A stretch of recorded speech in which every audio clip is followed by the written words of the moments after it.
Les clés de la ville perdue. Bienvenue dans un récit mystérieux qui va vous transporter au cœur d'une métropole moderne, sous laquelle se cache une légende oubliée. Imaginez, sous les rues animées et les gratte-ciels imposants, une ancienne ville engloutie, invisible aux yeux des habitants pressés qui marchent au-dessus d'elle chaque jour. Cette ville légendaire, riche de trésors et de mystères, ne peut être atteinte que par des portails magiques, scellés il y a des siècles.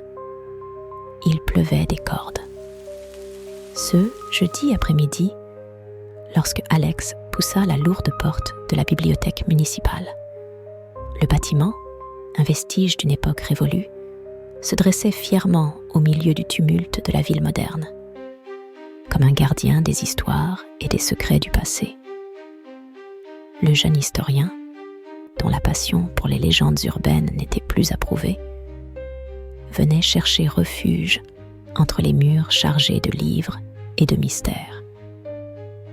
L'atmosphère à l'intérieur de la bibliothèque était calme, presque solennelle, contrastant vivement avec le chaos des rues extérieures. Alex salua brièvement le bibliothécaire avant de se diriger vers son coin préféré, la section des archives anciennes. C'était un endroit peu fréquenté, où les étagères croulaient sous le poids de manuscrits jaunis et de cartes poussiéreuses. Il aimait cet endroit pour son silence et pour les trésors qu'il renfermait, trésors que seul un œil averti pouvait apprécier.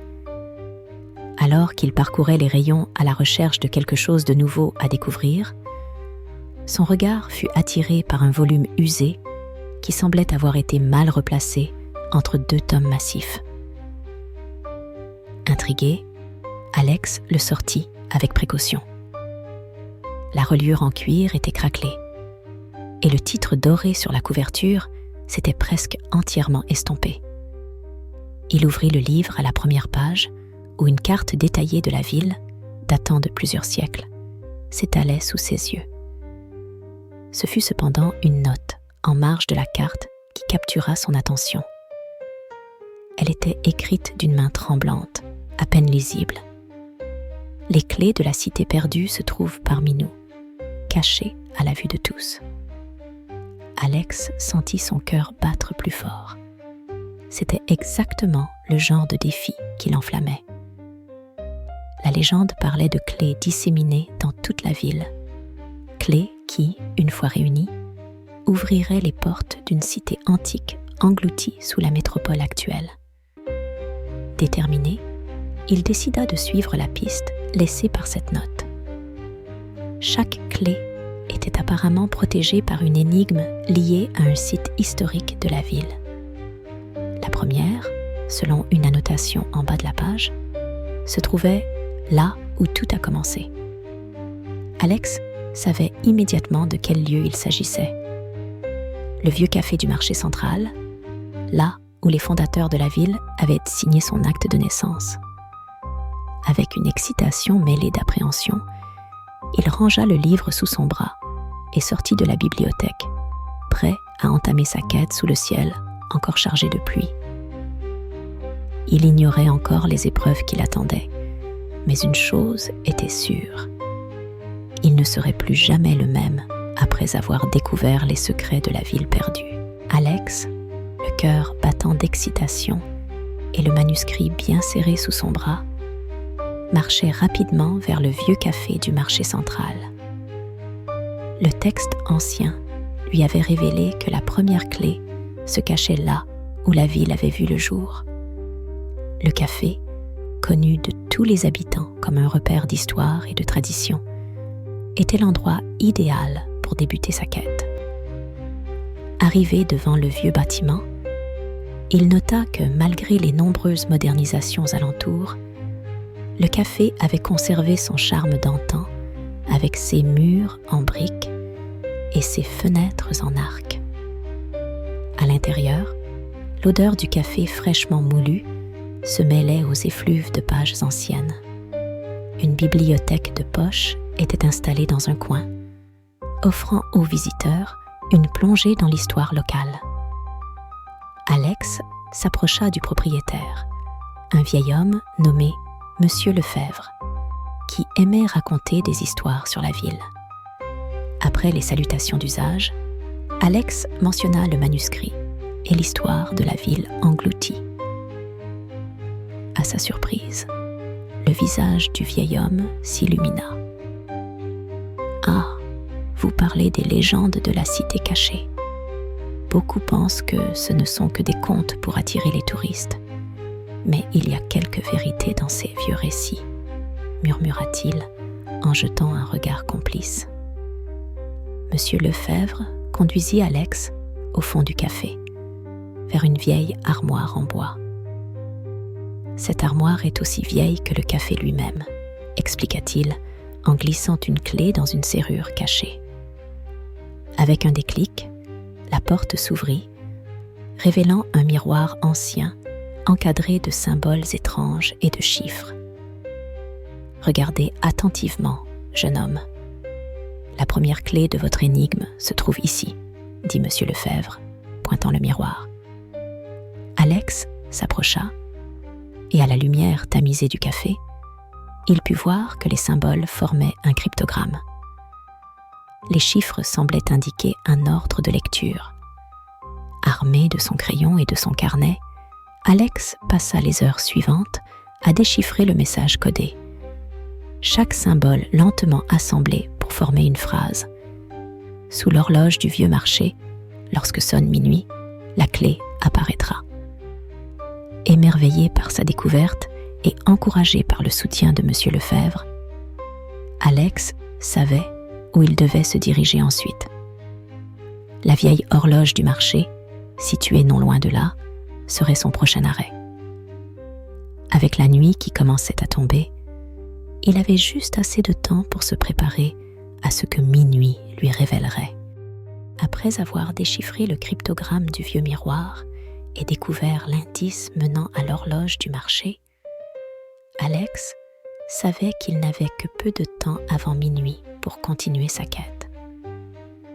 Il remercia Monsieur Lefebvre, dont les yeux pétillaient d'un mélange de fierté et de nostalgie, et se dirigea vers le vieux marché de la ville. Le marché était désert à cette heure tardive. Les échoppes fermées, les lumières tamisées, ne faisant qu'ajouter à l'atmosphère mystérieuse. L'immense horloge trônait au centre, son tic-tac régulier résonnant dans le silence. Alex, tenant fermement sa lampe de poche, se posta sous l'horloge, attendant que minuit sonne. Lorsque les 12 coups retentirent, une petite trappe discrètement intégrée au pied de l'horloge s'ouvrit soudainement. À l'intérieur, enveloppée dans un vieux tissu, il trouva une petite clé en bronze. Gravée de symboles similaires à ceux du miroir, elle était manifestement la première des 5 clés recherchées. L'indice suivant, trouvé avec la première clé, menait Alex vers une des plus anciennes librairies de la ville, réputée pour son impressionnante collection de livres rares. En arrivant, il fut accueilli par la propriétaire, Madame Durand, une dame âgée avec une connaissance encyclopédique de chaque ouvrage qu'elle possédait. Madame Durand, intriguée par la quête d'Alex, lui permit d'accéder à la section privée de la librairie où les livres les plus précieux étaient conservés.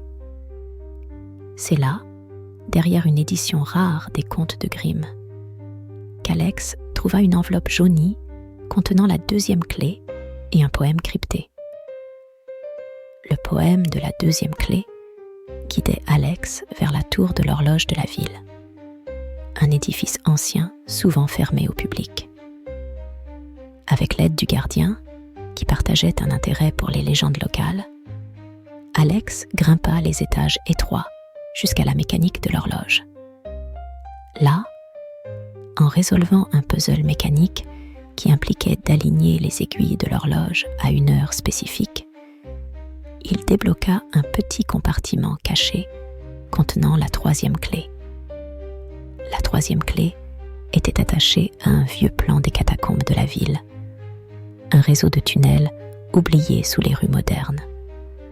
Descendant dans les profondeurs, Alex suivit le plan à travers des labyrinthes de pierre, résolvant des énigmes basées sur l'histoire de la ville.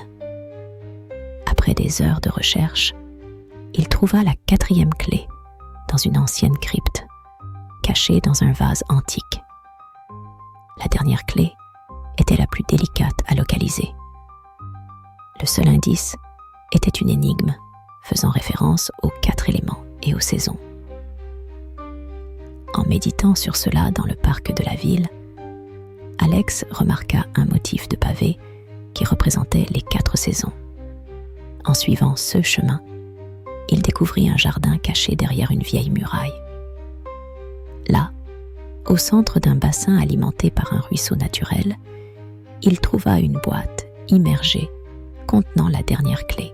Avec toutes les clés en sa possession, Alex se sentait à la fois exalté et intimidé par la prochaine étape de sa quête. Chaque clé et chaque énigme l'avaient rapproché de la légendaire cité engloutie. Maintenant, il devait trouver le portail qui ouvrirait le chemin vers les secrets enfouis de la ville.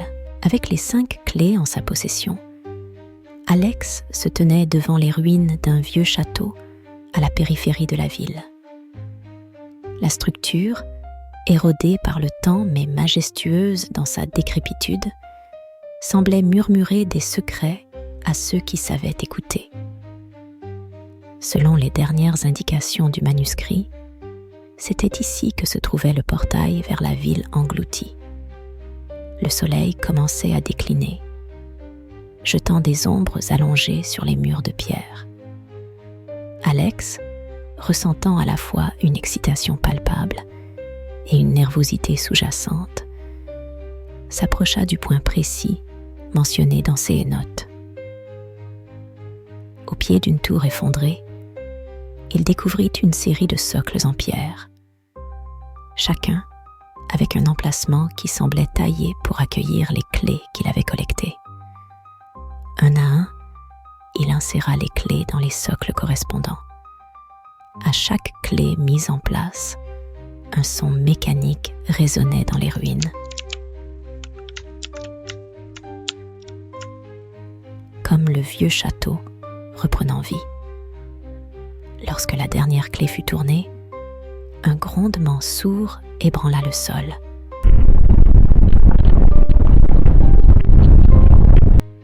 Les pierres du château tremblèrent et une section du terrain s'ouvrit lentement, révélant un escalier de pierre qui plongeait dans les ténèbres. Sans hésiter, Alex prit une profonde inspiration et descendit les escaliers, sa lampe de poche éclairant le chemin spiralé qui s'enfonçait sous la terre. L'air devenait plus frais et humide à mesure qu'il descendait, les sons du monde extérieur s'évanouissant derrière lui. Après ce qui lui parut une éternité, l'escalier déboucha sur une immense porte en pierre, ornée de symboles anciens et mystérieux. Alex s'approcha, remarquant que les symboles correspondaient aux clés qu'il avait utilisées pour ouvrir le passage. Il posa ses mains sur la porte froide et la poussa. À sa grande surprise, elle céda facilement, s'ouvrant sur une vaste cité souterraine illuminée par une lumière éthérée. Les bâtiments, parfaitement conservés, étaient construits dans un style qui ne ressemblait à aucune architecture connue en surface. Les rues pavées s'étendaient devant lui, bordées de statues qui semblaient veiller sur la ville silencieuse. Des canaux d'eau claire serpentaient à travers la cité, reflétant la lumière mystique qui semblait émaner de pierres précieuses incrustées dans les murs. Alex marcha à travers la ville, chaque pas résonnant sur les pavés. Il découvrit des places publiques avec des fontaines fonctionnant encore, des temples ornés de fresques racontant des histoires de dieux et de monstres, et des maisons remplies d'objets du quotidien miraculeusement préservés. L'émotion l'envahit.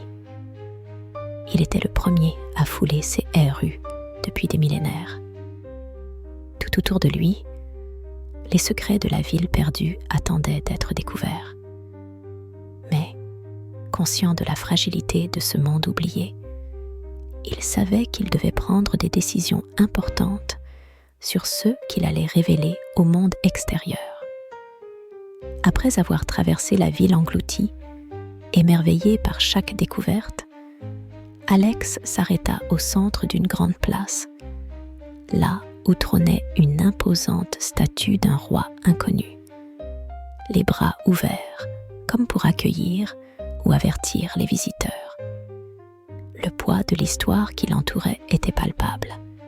Chaque pierre et chaque artefact racontant une partie de l'histoire d'une civilisation qui avait prospéré, puis disparu dans les abysses du temps. Tout en explorant, Alex recueillit de nombreux objets. Des bijoux délicatement ouvragés, des rouleaux de papyrus préservés et des tablettes gravées de lois et de récits épiques. Chaque objet offrait un aperçu plus profond de la culture et de la vie quotidienne de cette société oubliée. Il prit soin de tout documenter avec des photos et des notes détaillées, conscient de l'importance historique de ces découvertes. Cependant, alors qu'il se tenait au milieu des secrets dévoilés de la cité, une réflexion plus profonde l'assaillit. La beauté et la pureté de cette ville perdue étaient presque magiques. Et une partie de lui craignait les conséquences de révéler ces secrets au monde. La curiosité et l'avidité humaine pourraient perturber ce lieu sacré, apportant avec elle une vague d'intrusion qui pourrait endommager ou détruire ce patrimoine inestimable. Avec cette pensée en tête, Alex prit la décision de révéler ses découvertes d'une manière qui protégerait l'intégrité de la ville. Il choisirait soigneusement ce qu'il partagerait publiquement, offrant assez de détails pour enrichir la connaissance historique sans divulguer l'emplacement exact ou les aspects les plus sensibles de la cité. De retour à la surface, il prépara son rapport, accompagné de photographies choisies et de descriptions générales, évitant les détails qui pourraient mener à la localisation de la cité. Lorsqu'il présenta ses découvertes lors d'une conférence académique, l'enthousiasme et l'émerveillement de ses collègues historiens et archéologues furent palpables. Alex devint une figure respectée dans la communauté scientifique, reconnu non seulement pour ses découvertes, mais aussi pour son intégrité et sa décision de préserver le mystère et la sacralité de la ville perdue. Dans les mois qui suivirent, il continua ses recherches, soutenu par une équipe restreinte qui partageait ses principes de conservation et de respect des cultures anciennes. Ensemble, ils travaillèrent à déchiffrer les écrits, à étudier les artefacts et à partager leurs connaissances d'une manière qui honorait la mémoire de la civilisation qu'ils avaient découverte. Alex avait trouvé plus que des clés physiques dans son aventure. Il avait découvert les clés de la sagesse, de la responsabilité et de l'éthique, des principes qui guideraient toutes ses futures explorations. La ville engloutie restait cachée, un trésor préservé non seulement pour la science, mais aussi pour l'âme, une légende vivante qui continuerait à inspirer tant que ces mystères demeureraient intacts, gardés par ceux qui en avaient franchi les portes. Ce que nous venons de découvrir ensemble n'est qu'un aperçu de ce que le passé peut nous offrir. Chaque ville, chaque rue sous laquelle nous marchons, chaque bâtiment que nous admirons a ses secrets, ses histoires enfouies, attendant d'être redécouvertes. L'histoire n'est pas seulement dans les livres ou dans les musées, Elle vit autour de nous, tissée dans le tissu même de nos communautés. Je vous invite à regarder au-delà de l'évidence, à explorer les légendes de votre propre ville. Qui sait quelles clés du passé vous pourriez découvrir? Quelles portes ces clés pourraient-elles ouvrir? Chaque coin de rue, chaque vieux mur peut cacher une porte vers l'histoire, attendant que quelqu'un avec curiosité et courage vienne la déverrouiller. Alors, prenez une carte, un carnet de notes, peut-être une caméra, et commencez votre propre aventure. Les histoires vous attendent, juste sous vos pieds, prêtes à être révélées. Et qui sait, peut-être que, comme Alex, vous découvrirez un monde oublié, une page de l'histoire qui ne demande qu'à être lue.